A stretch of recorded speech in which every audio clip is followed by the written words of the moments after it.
All right, welcome back to Crash Test Live. Thank you for sticking around. Right now we have an incredible guest, someone I'm very excited to have on the show today.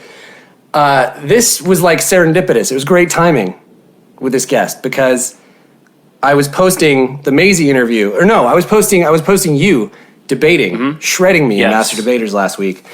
And the first comment I see pop up was from this next artist who we have on the show. And he was like, get me on there. And we said, let's do this. So social media can be a great thing. Yeah. And we got a guest. Connecting our people. Huh? So right now, yes. Welcome to Crash Test Live, Dwayne. Let's go. Let's go. Let's go, dude. Let's get it. What's going on, man? How are you? Thanks for coming on. Dude, thank you guys so much again, bro. I'm feeling fucking amazing right now. I don't know if we can cuss, but yeah, I'm feeling good. You can say whatever you want, man. This 1,000%. Fuck this shit. Is the web. Man. No, so I'm good, man. I'm just posted at the crib and looking forward to this shit, man. How are you guys feeling? Awesome. We're good. You know, all things considered, we're hanging in.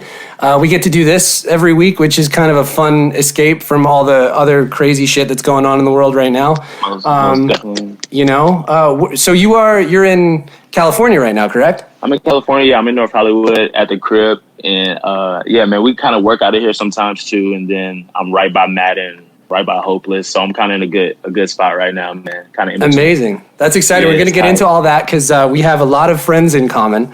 Yeah. But yeah, you're probably like right down the street from Jack, actually. Which probably 10 minutes away from me, maybe less. Love so it. So that means we gotta kick it soon, bro. Yeah, we've run into each other a couple parties before for sure. You guys can get off this interview and just go meet up for coffee or something right after. I love that. So about it, bro. So about it. Yes. So I wanted to check in. How are you? How are things? You know, the world is a crazy place right now. This lockdown is gnarly, and how are you dealing, man? How are you getting through it? As I feel like all of us as artists are in this very strange place right now, you know, given that truly our pretty much the center of our art revolves around our fan base and being out there and connecting with people and connecting with the fans. And right now, none of us can do that. So, you know, we had the wonderful Maisie Peters on last week and we were checking in with her and what she's been up to. And now we got you. So, yeah, man, like what have you been doing in this kind of weird downtime? Dude, of course it's been very, very weird, you know, just being on lockdown and having to be inside the house. But I also feel it's been beautiful because in between this, I got my deal and like I've been able to like work on my album and like do stuff like that and be able to record. The pandemic's been tough, but it's really just like the other stuff that I'm kind of like really taking me back a little bit. And like really you got to spend time and think on and do your research and go out. So the pandemic was hard, but once the Black Lives, you know, Matter shit kind of came around and the cops and all that type of stuff, that kind of even, you know, of course, like kind of took a bit harder turn for me. But, you know, since the song came out and I've been just in contact with my family, friends and having conversations, it's been kind of getting back up. And it's beautiful, too, because there's so much unity going on. So it's been very tough. But like music's out and that's like the most gratifying thing and like the most beautiful thing to like put a song out and have a message and like connect with your fans still, like you were saying. So it's been good but bad. But like, honestly, we got life in us. We got breath in us. You know, I love to hear that, man. It's beautiful. Like at the end of the day, yeah, man. So I can't even imagine going from sort of the COVID shutdown and the weirdness of that to then this shift in the world that has just literally shift, bro. Yeah, it's sort of blasted into focus for so many people. This issue that has been dragging on and on and on and on for just, I mean, come on, like way too fucking long. Yeah, and and it's like. I'm really excited to have you on the show because, you know, we can't even begin to speak to it as like, you know, two white dudes in a band. Like it's not even, you know, it's not even our place. And so it's like, it's very refreshing to be able to speak with you about this when it's still so palpable and so real. Most definitely. You know, because everything moves so fast these days. And I feel like these things come and then they go. And it's like, where did that go? Why did we stop talking about this? And it's exactly. You know, it's a little bit too real. And I mean, I want to circle back real quick because you mentioned. So you are pretty recently signed with Hopeless Records, right? Yeah, man. I literally we got back from the road. We had been talking to him, but I mean, I could even say that like March 12th. I remember things were, we went on lockdown in LA on the 16th, I want to say. Yep. I think the 13th, or I had signed it, and I was just like, this is wow. crazy. So yeah, I just got with those guys, and I was like, the world is changing. My whole life just changed, and this is weird, but the team was just like, trust me, this is good time, and you'll understand. And now I can look back and be like, fuck, you know. I'll remember that's that gotta for the feel rest like of my life, man. that's gotta feel like such a fucking trip to have all of that happen at once, like spin your whole world, right? It was insane. You're in good hands, man, because we got our start with Hopeless Records, and they were really good to us, and it's good people there, and they get it and they understand everything. So yeah, you're in a good place. Appreciate that. I can feel it too, man. It feels like a family thing, and I feel like they actually get it because being like looking the way I look and doing the music that I do, and people would like it, but they was like, what is this? Once we got out in front of the fans and understood that it was something that they understood and that they wanted. Tobin and Hopeless, they like understood that, and they didn't try to put me in a box, and I was like, I fuck with these guys forever. So yeah, man, that's awesome. I feel like in this day and age, it's so important for labels to give their artists room to be exactly what they want to be. I feel like for way too long, artists were very marginalized into being one thing and checking a box, like you said, and fitting inside that box. And I think I'm very hopeful these days for music because it feels as though you can kind of come at it from a million different angles and blend and blur all these different genres and influences. And people now more than ever seem much more receptive and ready for that. It's lit. It's tight as fuck, man. It's good for artists. Like, it's incredible. And that's what got me excited about your music because I feel like you're doing a lot. It's going a lot of places, and especially with this new song, National Anthem. I feel like, obviously, again, given everything going on, it could not be more poignant or, tapping into some real things that I think are very rightfully being focused on right now. And it speaks to those things in such a great way. Can you tell us a little bit about how that song came to be and why you decided to put it out now and everything? Because, it's a jam. Thank you, guys. Again, before I said that, I was saying me and Alex was DMing, and when we were talking about the show, and I had to like freak out for a bit. And I was like, "Fuck, this is cool," because I really like you guys' shit. So I had to say that real quick. And I know I never got to tell Jack that too when I seen him out and we were having a good time. But with National Anthem, I recorded it like a year ago, man. I've been kind of in the process of making this album, and I got to tour the world with it, overseas in America, and I saw what it did to people. And of course, I'm in these crowds to where there's not as many people that look like me, and they were understanding it, and I was having conversations with kids at the end of these shows, man, that they were just like, I'm checking my privilege, I'm having conversations. This was 6 months ago, and it felt important then. And then once we, got down with Hopeless, and to be honest, we had a later date for it. And it was just like, it was like, this is a time where you can like really say something that the message is already there. And once I got that assist from them, I was like, I do want to fucking put a flag in the ground and be like, hey, I know I'm here and I stand with y'all too. But it's like, yo, I am a 24-year-old black man, like in America from Texas, you know what I'm saying? Like, and we rage all day, we go crazy, but like, don't forget, this is how I feel, this is what we live in, and y'all seeing it bright as hell right now. Yeah. So I must say something, I have to say something. So that's how the song came about. It's a jam too. You can dance to it, but it's like, if you listen, it's what it is. So it's really cool. I feel like your music is it allows you to be able to tour a lot of different kinds of artists. Most definitely. It's really cool, which I really appreciate that. Yeah. You were just on the road with, you were out with Water Parks, right? In Kitten? Yeah. We did the US. It was fire. We did the US tour with them, and then in Europe and in England we did this Water Parks and me. So it was fire, man. There's some good boys. I love those dudes. Yeah. It was cool. It was cool to see you guys link up, and I know you guys have the Madden connection over there. How did you get linked up with the Maddens? Because for us, Jack and I are from Baltimore. The Maddens grew up in Maryland, so we have this really funny, like very long-standing relationship with those dudes when they were obviously coming up as Good Charlotte, and we were like the little 13-year-old kids going to their shows and being like, front row. Yeah, got you. Yeah, 100%. They were very like nurturing to us. They kind of took us under their wing and were very like showed us the ropes. And well, everyone's got their hometown hero that basically shows you like, oh, I can do this too, and that was Good Charlotte to us. Yeah, I love that. That's so sick, bro. Fuck yeah, they're fucking legends, like legit. Yeah. So Legit, do you work with them directly? Like, are you linked with them? Yeah, Nice. man. So we got connected with them like 2 years ago through my main guys, Naveed and Mike, who still manage me too. But like we kind of just, it's a team thing now. Yep. And they call me now and we have conversations now, which it happened at the beginning too, but it's like, you know, things are kind of moving now.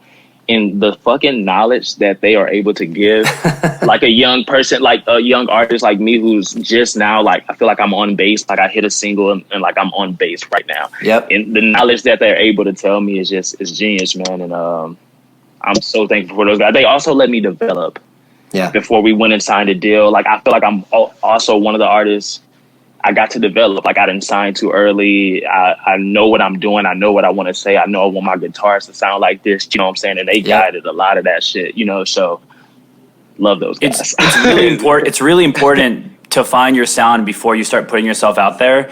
Like, really putting yourself out there, or like a record label or like a big tour, because you can really get lost in the mix if you don't have your shit together. You know what I mean? If you don't know exactly what you want to do. 100%, but it's like when you young and shit, and you just like, yo, I want to be on now. I want to fucking go buy some food now. You know what I'm saying? And like, I'm thankful that I had time to. And they was like, yo, trust me. And I was like, fuck y'all. Like, you don't know. Build, dude. Like, I'm starving. Like, bro. But it's like, it makes so much sense now, man. So it's ill. Yeah, that's amazing. Yeah. I wanna take a step back real quick into your past and how you came up. You from around Houston, right? Yeah, I'm from a suburb of Houston called Spring, nice. Texas. Mm-hmm. And yeah, man, just very like Christian background. You know, I'm sure guys probably felt some of that stuff in Baltimore. Absolutely. You know, just very, very religious growing up. And but I have a huge family, mostly of women. And I kind of had my mom, who was this very religious person who sang in a choir, worked every day. And I had my dad, who was on the other side, who was in the streets until like last year. You know what I'm saying? Just he lived that type of life. So I had both of those sides, but I was also able to go to a white high school, which gave me different perspectives. So it's like my music blends now. I've been kind of blended out through my whole life and really trying to figure out what I really want to do. So yeah, man, that was kind of just very religious background. And I left for LA at 19, and I kind of grew up, kind of became myself here, you know, became Dwayne fully because I was so sheltered and didn't know what, you know, like, you needed to see some things. Yeah, exactly. It's that kind of place that really opens a lot of things. Yeah, it either like takes you out or it opens you up, and like it did both to me. But I'm here, you know, I got here and I worked mad jobs and Taco Bell, Sherwin-Williams, and just had no time to work on music, you know, but I needed that shit, bro. So when did that connection happen for you, where you kind of said to yourself, all right, I'm 18, 19 years old. I got to get out of here. I'm going to go to LA and I'm going to like start trying to make music. Like, cause that's it. That's such an insane dream for anyone. Like, I remember for us, it's easy to say, but it's scary actually. It was this crazy thing. Scary. We jumped in right out of high school. So it was around the same kind of age. And it was like, we got in a van and just started playing shows to nobody. You know what I mean? See, that's fire though, bro. And it takes that though. It takes that. Like you had to up and go to LA and like, when was it for you that kind of had that? There was that moment that connected. I'm gonna make sure my screen is like bright. Okay, am I good here? You're good. Tight. Yeah. Yeah, man. I, you know, like I'm sure you guys were in high school passing out CDs. I was playing shows. I was promoting myself. But in my high school, it was cool to play sports. It was not cool to be rapping. Yeah. And I wasn't that nice. I'll just be honest, you know. So, but I wasn't, you know. But I was always a good performer, which has got me on tours now. I was always a good performer, so I was always doing it. But then at 19, Travis Scott had came out, and he was like the weird artist out of Houston. But he even had to go, and that was kind of very inspiring for me. Like, I mean, he was older by then, but I was like, this kid's a genius. But no one knew who he was in Houston. No one. And not that I was on that, but that just gave me the inspiration to be like, I like alternative things. I knew that at the moment. And I was like, I don't talk about cars or women or fucking in my music. You know, I'm gonna have to come back here. And I realized that at a young age, and just like, I was like, I can do it in LA though. I was like, I can like do my shit here. So yeah, man, I kind of did that. It's one of the first things Benj and Joel actually said to me and Alex was, you have to roll the dice. You're never going to make it unless you don't roll the dice. You know what I mean? Yeah. So it's funny that, it's a good connection between all of us. Yeah, That's man. what we all did, dude. We all rolled the dice, and we are where we are. Hey, now we here. Yeah, man. It's sick as hell, bro. Like, shit is... And I wouldn't do it any other way. And like you guys were saying, it's crazy to think about. But at 19, I swear, I thought about it twice. And I was like, Mom, I'm going. But like when I think about it now, as like someone who's trying to like handle business, I'm like, yo, bro, what the fuck? Yeah. But thank God also. So yeah. Man. I have that moment all the time where I look back and think about how we were and who we were when we were like 18 and taking that chance. And then like thinking about, me, I'm 32 now, and being like, would I have let myself do that at that age? Fuck no. Like knowing how I was back then, it's wild. Yeah.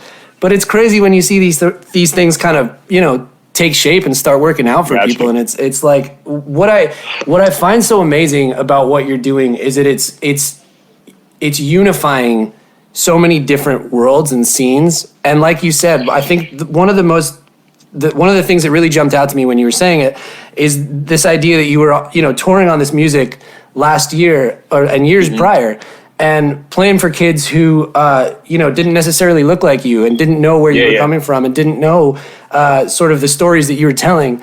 And the fact that you were then able to open up those doors to have those conversations that are so fucking important to have. So important, bro. Most definitely, yeah. Most definitely, like... Shit is crazy, bro. I don't like that's what, and I have to thank homies like y'all like now and like water parks and like Benj and Joe, because they would take me out when Austin would put me on these bills and people would be like, who the fuck? Why the fuck? He's not pop punk. He's not rock. And I wouldn't tweet back, but I would be like, I am just as rock and roll as any of this stuff. Correct. Just give me a chance to like, and when we would have the shows, they would be like, they would get it. And I was like, cool. Thank you for giving me a chance. But now we're here and now let's go. You know what I'm saying? It's just, they would have to see it and we kind of put on a crazy show, but exactly. You know what I'm saying? Like about the second song, it was fire. So man, I also just been blessed, bro. But I want to ask y'all too, like, what was the craziest how y'all dipped out when y'all were young and went to go play the shows? Was it ever like zero people? Oh my God, nobody. Dude, there was this. Yeah. So we would just the shows would get canceled because how did you promote? Like, so when we were coming up, it was right around the time that that like MySpace was the thing. It was MySpace and Pure Volume, and like we basically found like 2 or 3 other bands that were based in Jersey, Pennsylvania, like some of the surrounding states, and we would just hit each other up and trade shows. And I remember there was us and this band called Hometown Anthem from Jersey, and I believe we basically booked our own tour out as far as Texas, and the last show was Corpus Christi, Texas. Corpus Christi, Texas, and I know what that is. I don't think we played it because we got there. No one showed up. So the guy's like, we're not going to do a show. No one's here. So there were 2 people, and the promoter was like, "Fuck you guys." Like, no, bruh. He's like, it's going to cost me more money to open my doors tonight than to have you play the show. And we were like, okay. I think he gave us $25 for gas because he felt bad. And it was like, all right, time to try to get home. It was crazy. See, that's that real shit right there, bro. But that's what it was about, It's like that was I think that was the reason, anyone paid any attention to us, because there's so much noise, there's so much music, there's so much content out there at all times. And you're just being like berated with it always. And I feel like it's those little things that make you stand out. And I feel like we were talking about this last week, how we grew up coming up on a Warped Tour, and Warped Tour, the biggest thing was there's so many bands and you got to separate yourself, Yep. Yeah. And that's what your story earlier kind of reminded me of. That you're like, I'm not pop punk, I'm not this, but like you gotta. And Warped Tour, you go around, there's bands of every genre. There's everyone on there, but everyone came out of there. Eminem did Warped Tour, like No Doubt, like Sublime. I've seen it. I've seen it. Yeah, it's crazy, dude. Oh, man, I'll keep it all the way like honest too, man. I wasn't really doing much to be on the last Warped Tour, but like the kid in me was like, fuck, I wish I could have got to play that last one just to like get in there with that company, man. But no, like I've seen clearly. I mean, I know my Kim, like Austin showed me Mad Mike Kim videos from there. Like, oh man, Fucking Like wild. him, out on those, yeah, super hard. Just like him, like fucked up playing on those stages. I was like, that's fucking gangster. That's crazy. What's the Yeah. what's the big dream? Like if you could name like the thing for 2020, or I guess maybe 2021 because of the lockdown and it's put us This all year's on this done, weird. basically. We're not getting shit done this year. But what's the thing? What's the moment for you that would be like, okay, I mean, can I name like 2 or 3? of course, 'Cause, like, please. yeah. Boys got big dreams. but no, man, I really like. I would love to tour with like 21 Pilots or John Bellion. Nice. That's just and honestly, I just want to put out a good fucking record, which I'm in the process of making. And Jack, since you're close, I would honestly love to play something for you. Yes. For you. And see how you feel about it. I want to put out a great record. Separate of this conversation, I want to hear Yes. everything. 'Cause Let me play some. as a little sidebar, Dude, you're no. working with our buddy Colin, right? Yes, sir. That's my guy. He took me surfing for the first time last week too. I got my ass kicked. It was tight. Really? Oh fuck! Yeah. Where did you guys go surfing? We went like a little bit past Malibu. Oh yeah. It was like 9 people there, and I was looking like myself on the board. It was tight. They was like, "You all right?" I was like, "Yeah, I'm good." Damn. So yeah, it was tight. Dude, it's scary, man. I've like maybe been scary surfing as fuck. twice, and it's like it's no joke. There was one time when I got pulled under for a minute, and I couldn't get back to the surface, and I swear to God, I had that moment where I was like, "Oh no, this is it. This is it." And like, you know, how it ends. obviously I popped back to Yeah. the surface, and I was like, "I'm good, I'm fine." And then I got back up and did it again. But it's like surfing's fucking crazy. Yo, I got bruised up, bro. Yeah, I believe you 100%. Yeah. But yeah, man, that shit, those 2 things, and then I just want to continue to grow this thing that I got called The Circle, man. It's like this. We're not like a cult, but it's not that many of us. But when I post or do shows or anything, like, it's just mad people that are coming. I just want to continue to grow that as well. So those are kind of my 3 main things. Hell yeah! Maybe Can you tell us a little bit headline about? too, man. Yeah. Can you tell us a little bit about The Circle? Is that sort of like the fan base? Yeah, bro. It's, man, I got it tattooed on me. You can't really see it. I'm a little shackled over here, but I got it tattooed on me, and some of my fans got it too, man. And to see that grow from last year to be like, man, I want to make like a gang, like a family, Yep. to where we can have these conversations and play this music and rage, and to see people have it in their bios and tat it and scream it at me and like talk about it. It's just people that believe in the same things, like-minded people that are fighting for the same things, and that's just equality, in all these groups right now, and forever. yeah. You know what I'm saying? So, and most of it is once again, it's a bit of a mix of kids, and they're like holding it up, like, ready to go, and it's ill. It's ill. man. So I just want to grow that shit. Yeah, man. So These fan bases are like families, dude. They keep us lifted up. and, literally. like, we're all just propped up on the backs of the people that want to come out and get involved with the show. So it's like that's the beautiful. right move, dude. But it's like they don't understand how important, we feel to have them. You know what I'm saying? They're like, thank you. I'm like, nah, fam. Like, if you was not here, Yep. people would not care. And it's ill. So yeah. 100%, man. Yeah, 100%. Hell yes. Do you Nice. guys have like anything y'all call the fans or anything like that Yeah, so for it's y'all? yeah, we had this. So like, there's a really old song for us called "The Girl's a Straight Up Hustler," and Okay. I don't know, like early on, our fan club kind of became like the Hustlers. They started just calling Okay, themselves got it. that. So we Yeah. we like adopted that for them through them because they kind of picked it, and it's been Okay. it's just been rolling on that ever since. Which is, I don't know, it's Fire. cool. It's like you said. I mean, it's just a family. It becomes this little tight knit group, and Literally.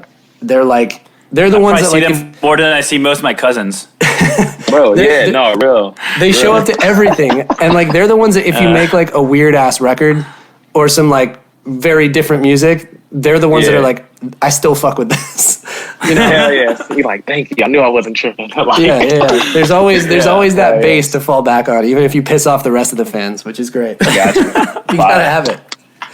Fire, gotta bro. have it. Are you guys working on any? I know y'all just put out the record, which is fire, by the way. Thank you, man. I got Thank you so some much. favorites from there. Or are you guys working on anything new? Or wait, maybe that's a bad question. Sorry. But No, yeah. no. We honestly, I haven't thought about it quite yet, just because we are still Okay. like the new record still feels so fresh. But Yeah, I that's mean, right. with everything, It's like gonna be time soon. we've had so much downtime now, yeah. and like not being on tour has definitely got me like, I just want to make stuff again. I don't know how it is for you. Whenever I get through a creative process, I always have to like switch gears for a minute and like not think about Understand. writing for a while. I have to turn it off Got you. and like Yeah. recharge, or I just start writing like the same song 20 times, and you know what I mean. And it's like I feel like I'm finally back in that spot though, where it's like time to work on something new. So, I mean, Man, that's the hottest feeling you can be, man. I love that shit. yeah. So tight. Yeah. Yeah. So you have lots of new music coming, yeah? Dude, we National Anthem wasn't even really like a single, you know, it was just a song to put out and to see how it's been received. Now we're gonna start dropping the singles, and I got like 2 more sessions left to go for the recording part of the album, and then, you know, we'll get to mixing that. We have Zach Cervini mixing it. He mixed Yes. National Anthem. Sick. And we're like, we're stoked, man. So a lot of music coming out. You know, I've been touring so long, and I would give people like one song. And it was like, all right, what are those songs you're performing? And now we're finally starting to do that and some new stuff as well. So Hell yeah. A little catalog. yeah, bro, I'm geeked, man. I hope it's a good first record, man. I think first records are very important. I'm sure you guys can attest to that. Yes, So, man. Yes. it's like I want to come out right. They man. define So, you. yeah, bro. Dude, that's awesome, man. Yo, Austin tells No me pressure. that all the time. No, literally, Austin's like, yo, like this shit is great, but like they will expect this from you, bro. And I'm like, okay, I got you. But also, I feel like my fans and what we're going to grow is they're kind of understanding that I like to do many things. So I hope they here for the long ride. So Hell yeah. man. I feel like now more than ever, man, you can do anything. Like as an artist, You really can. the lane is so wide for people now, which Yeah. feels so good creatively. Like you So can sick. just kind of go wherever you want. People are down. So Yeah. fuck yeah. Most Well, dude, I'm definitely. excited for Most you, man. definitely. Thank you so much for coming on the show today. And Come yeah, on, dude, man. this has Thank been you, great. bro. thank you for sharing with us, sort of what you've been doing and what's coming. We're very excited. Sir. We got to work Yeah, together, yeah. man. Dude, Yeah. come on, bro. Come on. I feel fam. like we need to work on something. That would be fun. Come on, bro. Please, whenever you back out here or you got some stuff, let me know. We might have to man. do it via Zoom or something. But Yeah, I'm You know? I'm here. Like I've been recording or with Colin or with the other homies, So yeah, brother. Love Let it. me know. That's it. Yeah. Awesome, man. Well, Mad thank love, you, dude. Mad love for y'all, bro. Appreciate For real, you. Mad Thanks, love dude. for y'all. Yeah. Likewise. good luck with everything, man. We'll see you soon. Hell yeah. Yeah, baby. Gang. Later. Yeah.